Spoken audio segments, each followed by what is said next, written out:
Assalamualaikum Miss and my fellow classmates.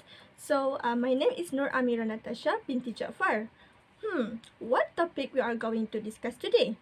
Yep, as you can see, we will present about the analysis about Brexit and what are their positive and negative effects EU against its members. So, without wasting any time, let's kickstart our presentations for today. Hope you enjoy it. Firstly, I'm going to present about the introductions of Brexit. But before that, shall we take a look about the European Union first? What is European Union? European Union is the combinations of countries under a union. So as you can see, there are 27 countries such as Portugal, France, Denmark, and so on. For your information, European Union was implemented after the Treaty of Rome. One of the purpose of the EU are to let their members enjoy the free borders without a tariff, either for people or products. Can you imagine that you can travel or studying in any country you like? Very interesting, right? But that is what is relation with our topic today. As I was mentioned just now, we will talk about Brexit. So according to our research, Brexit can be defined as the nickname of British and exit that happened on 31st January 2020. With that, clearly here we are going to highlight the United Kingdom as our topic for today. So let's proceed to the next part. So, here are the main factors of Brexit. Firstly, we will overview the politic aspect, okay? So, our main points here is the Brexit happened because of there are the crises that happened between EU and UK that leads to the referendum in the 21st century. What is referendum? Referendum is one elections where people vote on a single issue that happens in their countries, and very important also to know that referendum is a temporary situation by getting the justice of decision made.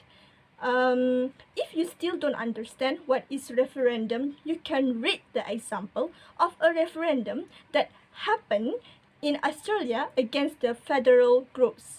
And I am sure that everyone are looking for further explanations about the UK and EU, right? So generally, the crisis of Brexit all started from the elections vote either to leave or remain in the EU.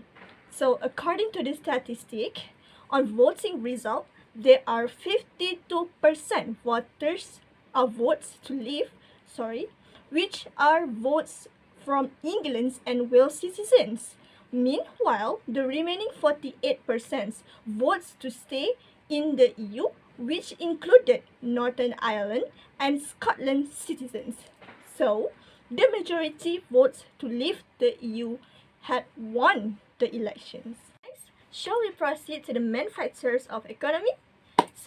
During a time when the COVID-19 epidemic is causing social and economic unrest, a new immigration system has been implemented. The populations of migrants in the UK appears to have decreased as a result of this disturbance, and we will not know how long it will be, right? So, for instance, the UK's short to moderate high level of unemployment may prevent firms from hiring as many non-EU immigrants as they otherwise could have in middle skill positions that are now qualified for work visas. But we also got different information from other resources that stated UK and EU the UK joined EU is just to save their country, especially on their economic stability. This is because, according to the Article 50, stated that EU will help by giving 5 benefits to their members as long as it still joins under their union. One of the example is that the EU will help their members on security and defense. For further explanations, during the COVID-19 pandemic, the UK had experienced a big problem of economic decline, and at the same time, the invasion war between UK and Ukraine started. So, the EU was trying to help by contributes their budget to save the UK, approximately 1.2 trillion euros. Assalamualaikum, my name is Muhammad Hakimi bin Othman and I am here to present my point, the parties that are involved in Brexit and the EU. The first party involved in the Brexit event is the UK Independence Party.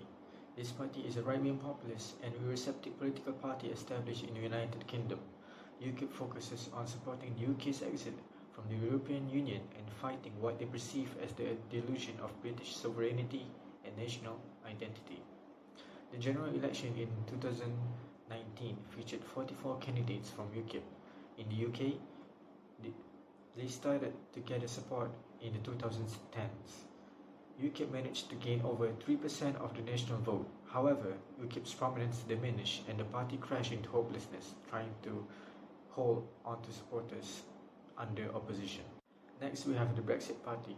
This party was led by Nigel Farage, a prominent figure in British politics. Farage was a member of the UKIP, which he led during the 2010s.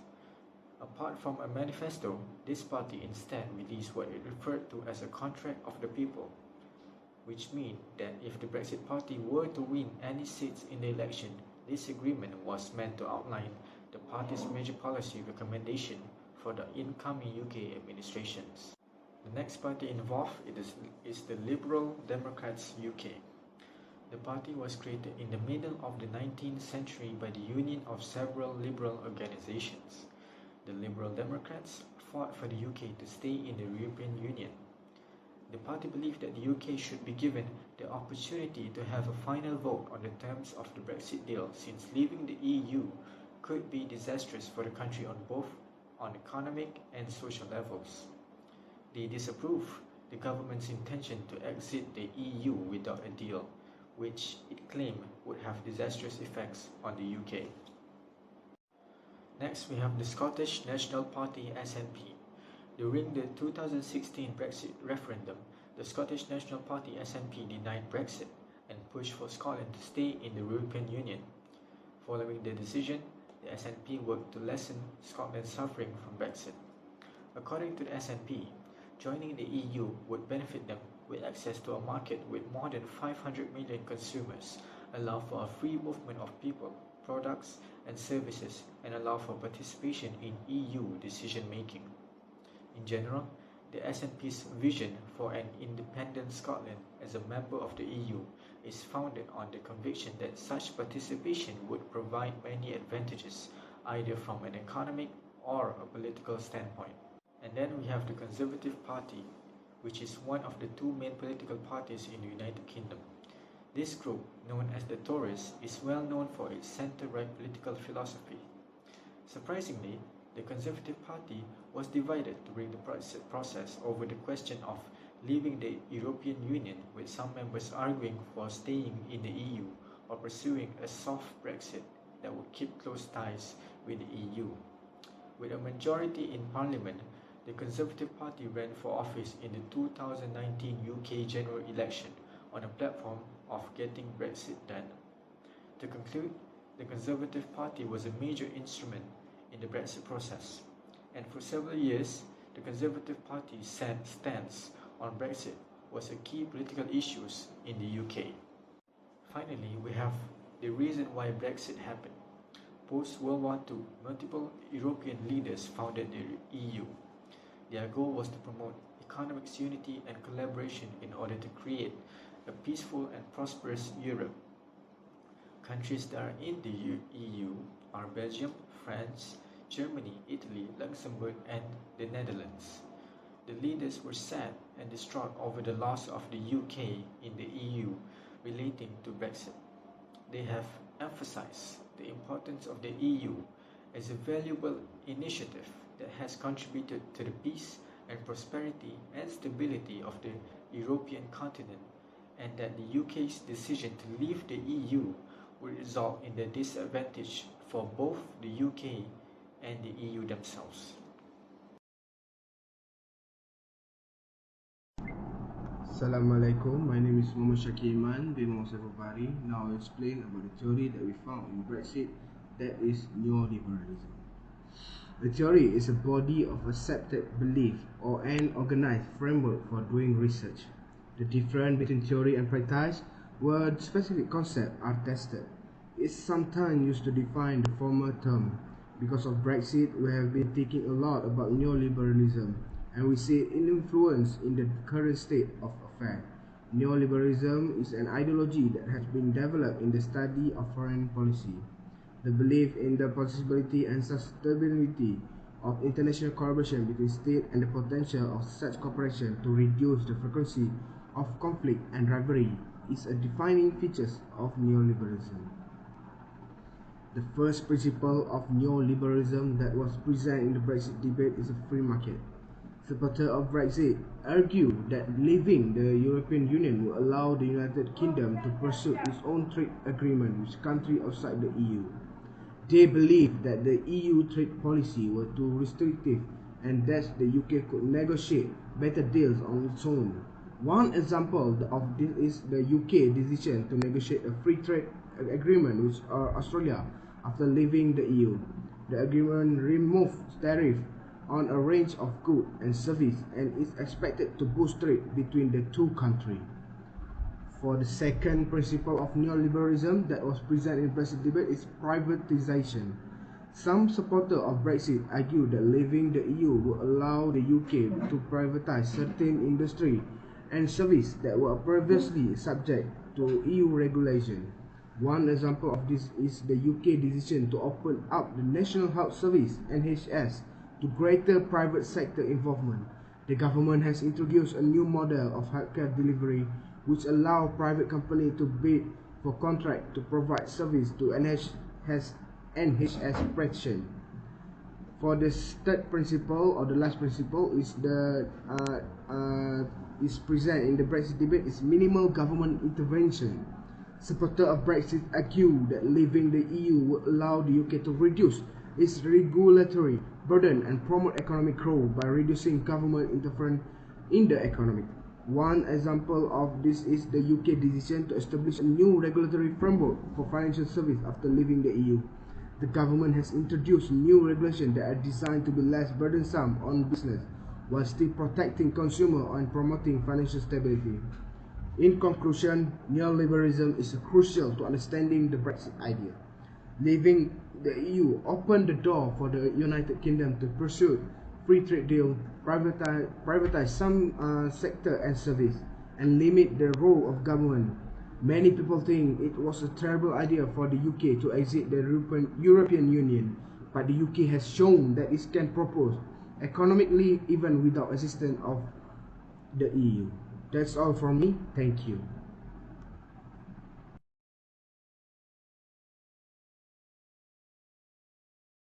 Hi, Assalamualaikum warahmatullahi wabarakatuh. My name is SITI SEWANSEH FANSURI, BINTI SLEHHUDIN ALUBBI at SALLEH.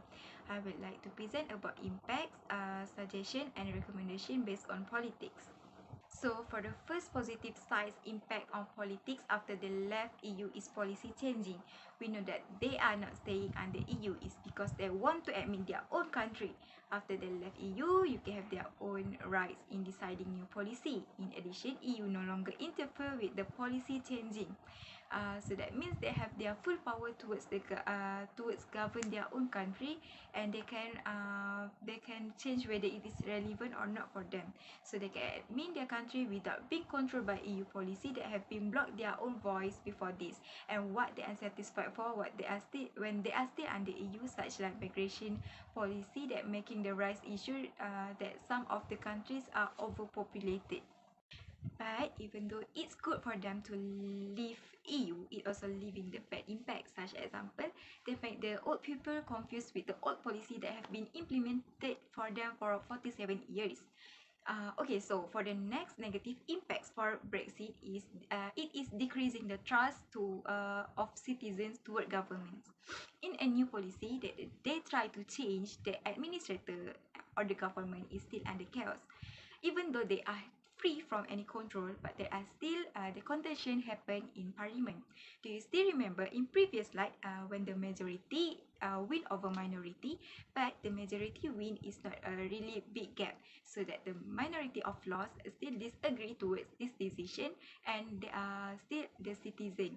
What make worse is when they are the part of the government, so that the argument that have happened in the parliament left some policies ineffectiveness towards the country, and it raised the concern among citizens in impacts they are having trust issues towards the government. In addition, when they are still not achieving the manifesto uh, of before they're leaving EU.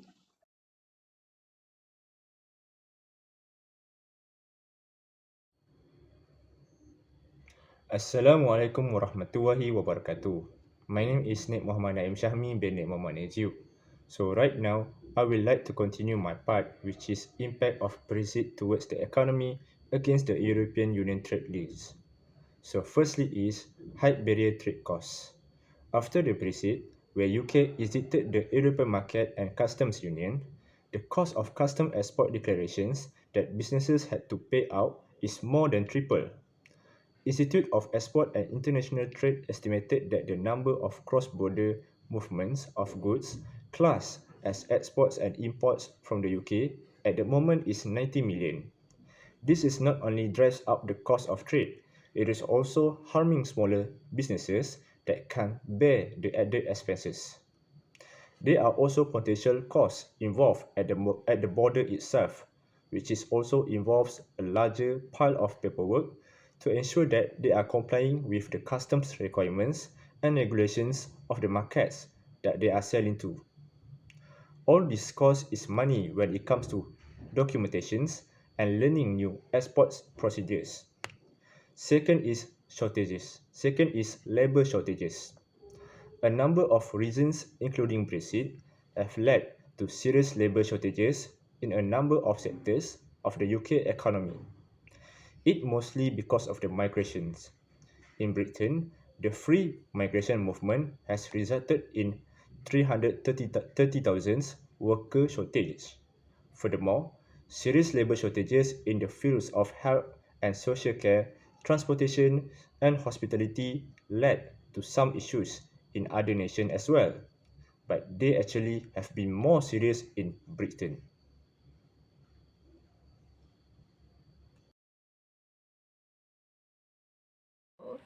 The lesson learned for today, we can conclude that living is very hard to do.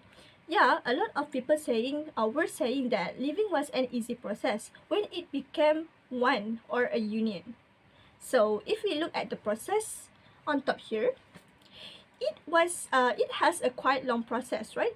So in order to get approval by both sides of parliament to leave the EU. For your information, the process I mentioned just now is the situations that happen after the referendum votes are over. Based on the Article 50, which is also known as the United Kingdom applications of the Treaty on EU that emphasize withdrawal of the United Kingdom from the European Union. Here, we can look through Article 50 subsections 2, which specifies that a member state choose to withdraw must inform the European Council of its decisions. By looking at the process here, with support by Sinar Harian Resources, also mentioned that their proposal has been rejected multiple times by both parliament and finally got an approval to leave EU after getting the majority of votes, approval and support from the both sides of parliament after the proposal withdraws. The suggestion for politics is firstly the voters need to choose wisely. We know that people play an important part of where they are responsible in their future for their government. It is not just a simple decision, it is for the future of their country, so that making the best decisions to vote whether they stay in EU or not can create a big impact in their movements and decisions. so that having a knowledge is somewhat important to make the right decision before the voting begins, so that they know what they want, what they need, and what the impacts for their decisions in the future. Okay, so for the next is cooperation in governance. Government act as a pillar in their country. So keeping professional to create a good and stable country is important, as it is not just for their goods but also for the people. Facing the challenge together and put aside their problems and show their leadership together can make the people trust them, and at the same time they can also uh, improve their leadership. Next, I will explain a few suggestions to curb Brexit issues towards the economy against the European Union. Firstly is establish new policies that help to reduce government spending. One of the policies is expenditure reducing policies. Expenditure reducing policies are to reduce real incomes and overall demand in order to reduce the demand for imports, reduce overall demand, and boost private sector saving. For instance, increase direct taxes, lower in government spending, or higher interest rates. Other than that is switching policies. Spending switching policies are macroeconomics measures that can control how much money a nation spends on domestic and international goods. In order to modify and control the pricing of exports and imports, a country's current account must be balanced. Second is boost legal migration to reduce labour shortages.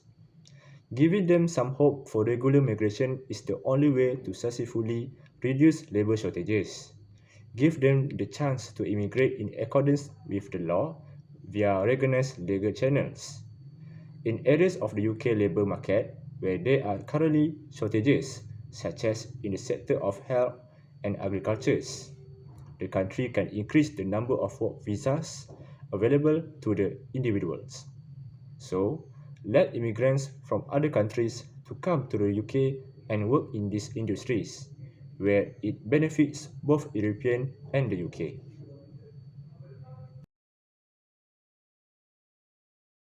In conclusion, the European Union has come to the decision that Brexit resulted in a heavy loss for both the UK and the EU. Despite that, the EU will continue to advance and strive towards its objective of promoting peace, stability, and prosperity in Europe. After years' worth of discussion, they had come to a conclusion with a withdrawal agreement, and it took effect on February 1st, 2020. The benefit gained from the Brexit is that the UK leaving the EU is that the UK could gain immigration security. Supporters claim that by leaving the EU, the UK would enable it control the borders and cut down the number of immigrants entering their country. Meanwhile, one of the example of the loss getting from the UK is that the national budget, the UK gains a number of EU financial initiatives and help industries like agriculture, research and innovation, and regional development. And by leaving the EU, UK will lose all of these benefits that could help them to strive further for their country's development. So, that's all from our group. Thank you for listening.